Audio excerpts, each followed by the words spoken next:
नमस्कार दोस्तों, LIC nursing के इस ऑनलाइन प्लेटफॉर्म का आपका हार्दिक स्वागत है, अभिनंदन है। दोस्तों, आज हम इम्यूनिटी यानी रोग प्रतिरोधक क्षमता पर हम बात करते हैं, जो कि बहुत मोस्ट इंपॉर्टेंट टॉपिक है। चलिए ये देखते हैं इम्यूनिटी क्या होता है और इम्यूनिटी किस तरह हमारी बॉडी पे एक्ट करता है और किस तरह हमारी बॉडी को प्रोटेक्ट रखता है, और ये कितने टाइप के होते हैं और किस तरह हमारी बॉडी में जनरेट करते हैं। फर्स्ट नंबर हम इसका देखेंगे डिफिनेशन ये होता है a state of protection against foreign pathogens और सब्सटेंस एंटीजन।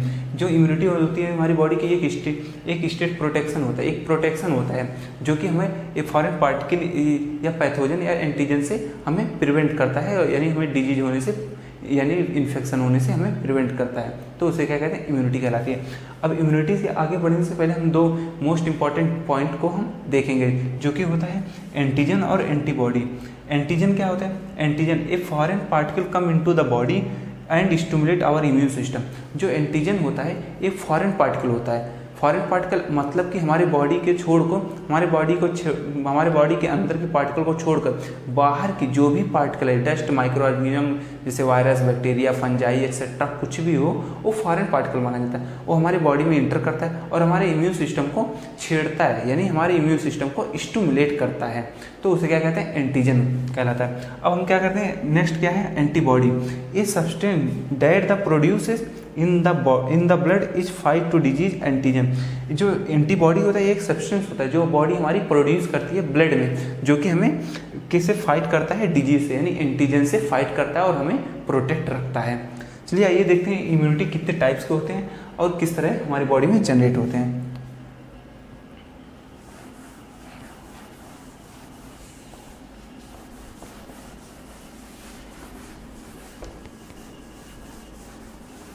जो इम्यूनिटी होती है, इम्यूनिटी मेनली हमारी टू टाइप्स की होती है। कितने?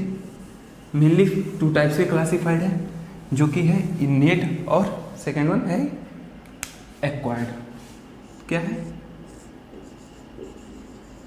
इनेट इम्यूनिटी और सेकेंड क्या है, एक्वायर्ड इम्यूनिटी। फर्स्ट नंबर हम बात करेंगे इनेट इम्यूनिटी। जो इनेट इम्यूनिटी होती है, इनेट इम्यूनिटी हमारी यानी बाय बर्थ यानी जन्मजात से हमारे अंदर अवेलेबल होते हैं, बाय बर्थ से ही हमारे अंदर अवेलेबल होते हैं। क्या उसे क्या कहते हैं, इनेट इम्यूनिटी। इनेट इम्यूनिटी को हम बोल सकते हैं जैसे रेसेस के भी। क्या? रेस का मतलब होता है कि हमारे जियोग्राफिकल लेवल पे होता है। जैसे कि मान लीजिए होता है एक जो अफ्रीका के इंडिविजुअल्स होते हैं, ह्यूमन बीइंग होते हैं, वो मलेरिया के अगेंस्ट क्या होते हैं, रेजिस्टेंस होते हैं। बट जो अमेरिका के ह्यूमन बीइंग हैं वो मलेरिया के सस्पेक्टिबल है। सस्पेक्टिबल मीन्स ये होता है कि जिसकी इम्यूनिटी वीक होती है, जो इजीली इन्फेक्टेड हो जाए, उस इन्फेक्शियस डिजीज से इजीली इन्फेक्टेड हो जाए और डिजीज कॉज कर जाए, यानी वो सस्पेक्टिबल होते हैं। और नेक्स्ट है क्या, स्पीसीज। क्या? स्पीसीज में हमारे आता है जैसे कि स्पीसीज में हमारे आते हैं जैसे कैटल। क्या?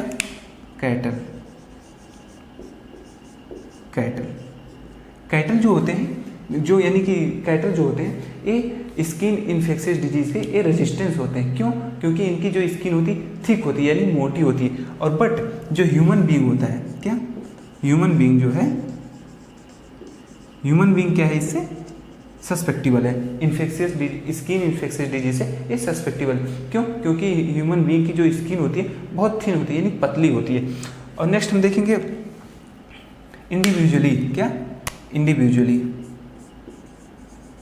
इंडिविजुअली में देखेंगे कि इंडिविजुअली का मतलब ये होता है कि एक ही कास्ट के और एक ही स्पीसीज के इंडिविजुअल्स में अलग अलग इम्यूनिटी होती है, यानी जेनेटिकली पाई जाती है, जन्मजात से अलग अलग इम्यूनिटी पाई जाती है। जैसे कि होता है एक हमारा होता है ग्लूकोज 6 फॉस्फेट डिहाइड्रोजिनेज।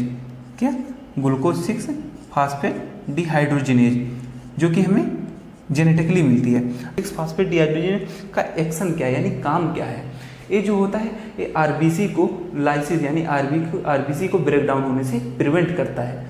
अब इस दौरान मान लीजिए किसी इंडिविजुअल में, एक इंडिविजुअल में जो ग्लूकोज 6 फास्फेट डिहाइड्रोजनेज की डिफिशियंसी है यानी कमी है, तो ये क्या करता है, मान लीजिए मलेरिया हुआ, मलेरिया होने के बाद क्या होता है, जो आरबीसी के होते हैं उसका फर्दर ब्रेक डाउन होने लगता है यानी इरेथ्रोलाइसिस होने लगता है। तो उस दौरान अगर ग्लूकोज 6 फास्फेट डिहाइड्रोजनेज भी कम है और मलेरिया भी हो गया, और यानी कि जो आरबीसी होते हैं उसकी ब्रेकडाउन बहुत तेजी से होने लगी।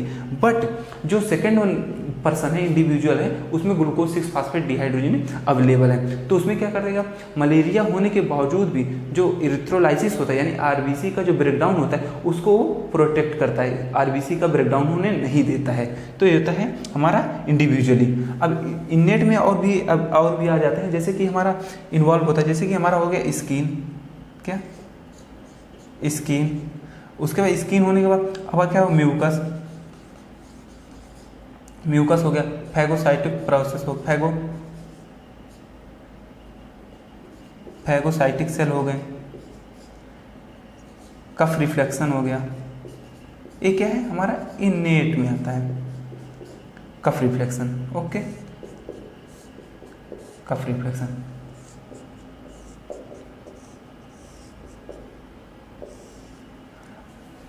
इननेट हो गया जो कि हमें बाई बर्थ में। अब हम फर्दर बात करते हैं एक्वायर्ड इम्यूनिटी। एक्वायर्ड इम्यूनिटी हमारे फर्दर 2 टाइप्स में क्लासिफाइड है। किसमें?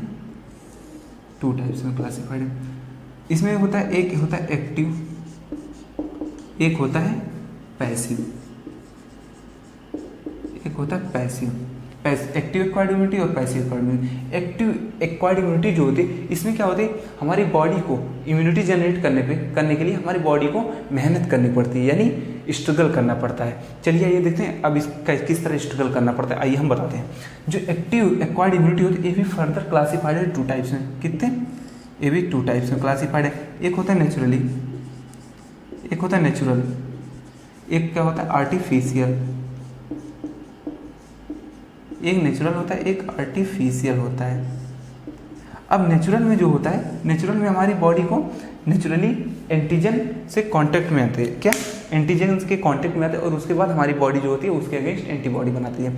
फॉर एग्जांपल के थ्रू हम देखते हैं, मान लीजिए कि कोरोना वायरस का हो गया, कोरोना वायरस का हो गया, एग्जाम्पल के थ्रू हम देखें कोरोना वायरस, कोरोना वायरस मान लीजिए हम कहीं पे जा रहे हैं, जो कोरोना वायरस यानी कोविड से पॉजिटिव, कोविड से इन्फेक्टेड पर्सन है, कोई मित्र है हमारा, हम गए उस मित्र के पास, गए अपने फ्रेंड्स के पास, उसको हमें नहीं पता है कि वो कोरोना से पॉजिटिव है, वो कोरोना से इन्फेक्टेड है। हम उससे हाथ मिलाए, उससे बातें किए, उससे आराम से गले मिले, उसके बाद जो कोरोना वायरस हो गया हमारे अंदर इंटर हो गया। अब जब कोरोना वायरस हमारे अंदर इंटर हो गया उसके बाद हमारी बॉडी क्या करेगी, हमारी बॉडी उसके अगेंस्ट एंटीबॉडी बनाएगी, क्या उसके अगेंस्ट एंटीबॉडी बनाएगी। अब जब हमारी बॉडी उसके अगेंस्ट एंटीबॉडी बना ली तो इसको क्या कहेंगे, natural active acquired immunity. But इसमें सिर्फ कोरोना वायरस नहीं होता, किसी भी तरह का इन्फेक्शन हो सकता है, कोरोना वायरस नहीं, सिर्फ किसी भी तरह का इन्फेक्शन हो गया, इन्फेक्शन के नेचुरली हम उसके कांटेक्ट में है, उसके बॉडी हमारी उससे उसके अगेंस्ट एंटीबॉडी बनाई, तो हमारा होगा नेचुरल एक्टिव एक्वायर्ड इम्यूनिटी। अब जो आर्टिफिशियल में होता है, यहाँ पे हमें एंटीजन जो होता है नेचुरली मिलता था, बट आर्टिफिशियल में जो होता है ये हमें बनी बनाई हुई एंटीजन हमें बॉडी में इंजेक्ट करा दिया जाता है, उसके बाद बॉडी हमारी उसके अगेंस्ट एंटीबॉडी बनाती है। फॉर एग्जांपल में देखते हैं जैसे इम्यूनाइजेशन हो गया, क्या इम्यूनाइजेशन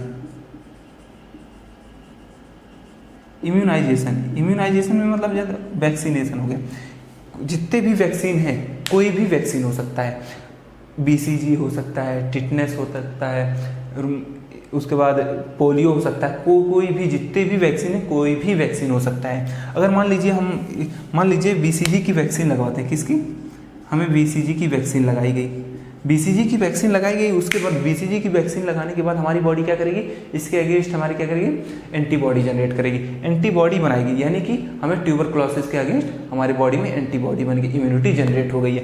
तो इसे हम क्या कहेंगे, artificial active acquired immunity. Natural में हमें नेचुरली एंटीजन मिलता था, बट आर्टिफिशियल में हमें बनी बनाई हुई एंटीजन मिलती थी, उसके बाद हमारी बॉडी एंटीबॉडी बनाती थी।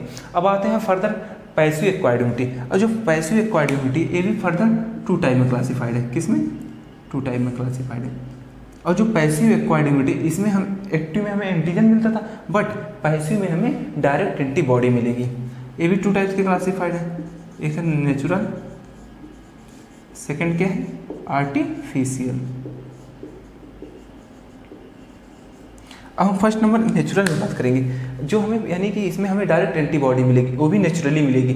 कैसे? नेचुरली ब्रेस्ट मिल्क से, मदर से बेबीज में ब्रेस्ट मिल्क के थ्रू हमें क्या मिलता है IgA मिलता है। क्या?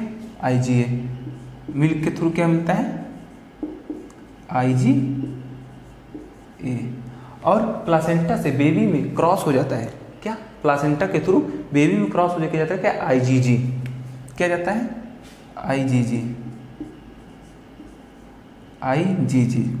तो हमें डायरेक्ट नेचुरली हमें एंटीबॉडी मिल रही है, इम्यूनिटी मिल रही है, तो इसको हम क्या कहते हैं नेचुरल पैसिव एक्वायर्ड इम्यूनिटी। अब जो आर्टिफिशियल है, इसमें आर्टिफिशियल में हमें कुछ नहीं चाहिए, हमें बनी बनाई हुई एंटीबॉडी हमारे बॉडी बनी बनाई हुई एंटीबॉडी आ रही है, उसके बाद हमारी बॉडी में इंसर्ट हो जाएगी।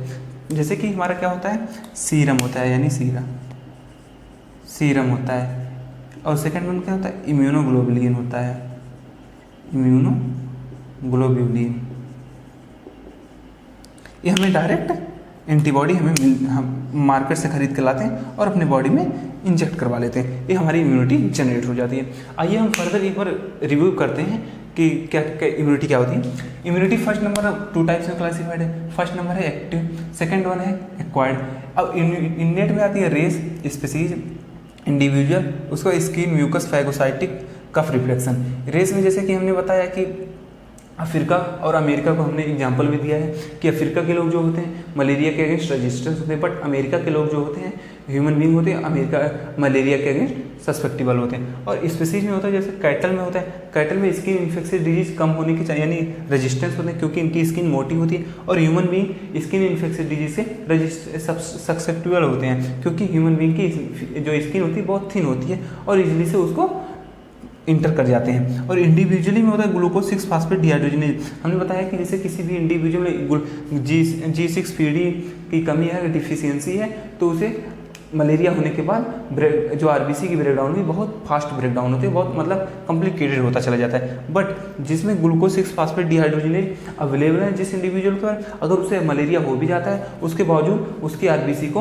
ब्रेकडाउन होने में प्रिवेंट करता है, ब्रेकडाउन होने से प्रिवेंट करता है। और स्किन जो है वो हमें कोई भी फॉरेन पार्टिकल वैसे आने में ईजिली से इंटर नहीं होने देता, स्किन जो है इससे प्रिवेंट करता है। और म्यूकस भी जो होता है कि ये कोई भी फॉरेन पार्टिकल होता है तो उसको चिपका लेता है, यानी क्योंकि ये जेली लाइक स्ट्रक्चर होती है, म्यूकस जेली लाइक लिक्विड होती है, ये चिपका लेते हैं जिसकी वजह से बॉडी के अंदर इंटर नहीं करने देता है। और फैगोसाइटिक प्रोसेस जो कि फैगोसाइटोसिस करता है। और कफ रिफ्लेक्शन, अगर रिस्पायरेटरी ट्रैक्ट में अगर कोई फॉरेन पार्टिकल आता है तो उसको कफ रिफ्लेक्शन के थ्रू उसको बाहर फेंक देता है जो कि अंदर नहीं इंटर कर पाता। जब अंदर नहीं इंटर कर पाएगा तो इन्फेक्शन कॉज नहीं करेगा।